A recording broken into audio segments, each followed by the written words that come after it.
Hello and welcome to this video and into this channel. This is Mind the Music and my name is Sami. And today we are going to start a new segment called Released This Week. And I don't mean this particular week, I mean this week in music history. What was released. So in this first segment we are going right back to the year 1997, and in February 10th of 1997 Blur released this album, which is their self-titled album. So this is a very interesting and transitional album for Blur. They were in really hard place at the time. You know, there had been the Britpop craze that washed all over Britain in about 95, 96. That had pretty much died. And, you know, Oasis was a big band in Britain, but also in America. And Blur thought, you know, there's not much point competing with other bands. It's just silly, and it's just a media thing that the media is trying to pull and try to get the readers and, you know, buy magazines and stuff. So they thought they should make an album for themselves, for the music that they like at the time, and just stop thinking about the hits and rivalries with other bands and so on. So what they did was they recorded this album in London and also in Iceland. You can see the back cover,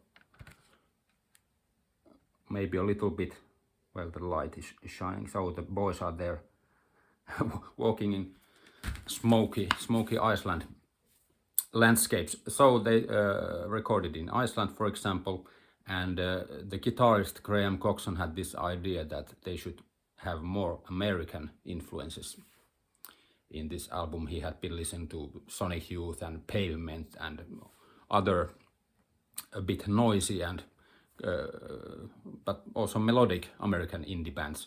So in this album they meld together some American influences, but also hold on to those British influences that they had before, like David Bowie and so on. So immediately when I heard this album well, I guess I bought this in February of 1997. I was at the army at the time. So when I heard this album, I had heard Beetlebum, the first song, which is a bit of a Beatlesque song about a certain drug that Damon Albarn had been using at the time. But when there was this other song, the song 2, which is the second song in this album, it exploded from the speaker. So it was a very surprising song at the time.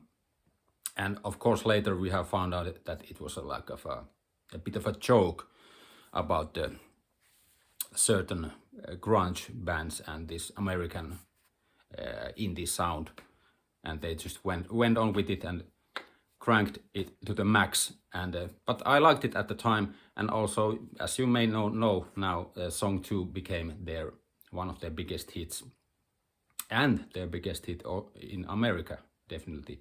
I think they're playing this song in sports arenas and so on nowadays. But it started as a joke and it became their biggest songs. These things happen.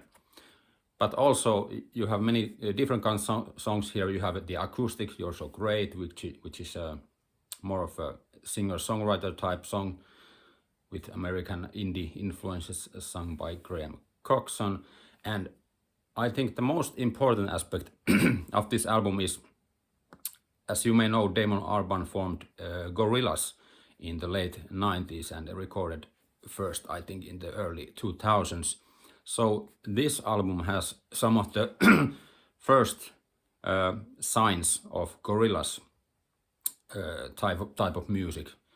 For example, Death of a Party and maybe On Your Own, but especially Death of a Party, the song has many landmarks,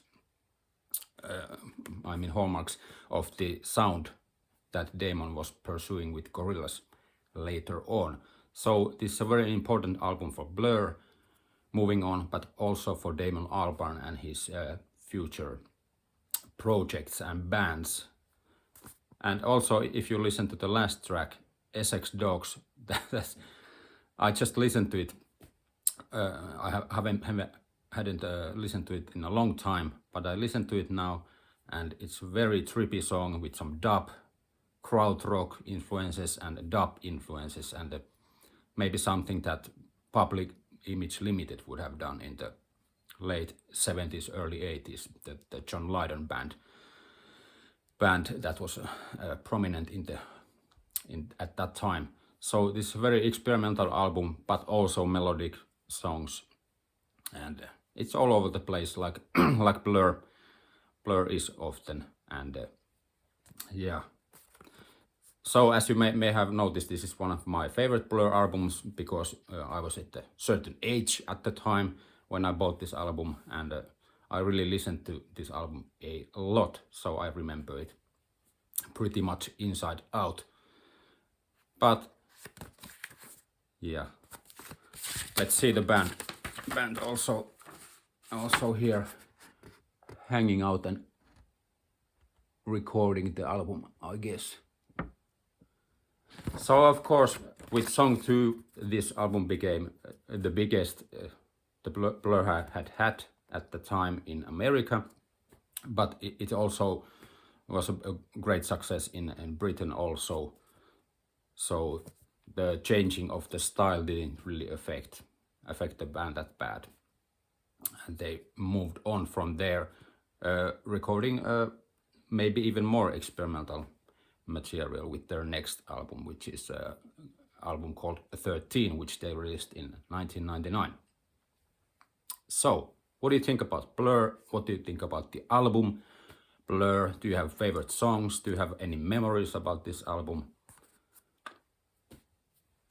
Yeah, comment below, and as always, remember to hit the subscribe button and the notification, and I will see you in the next video. Bye.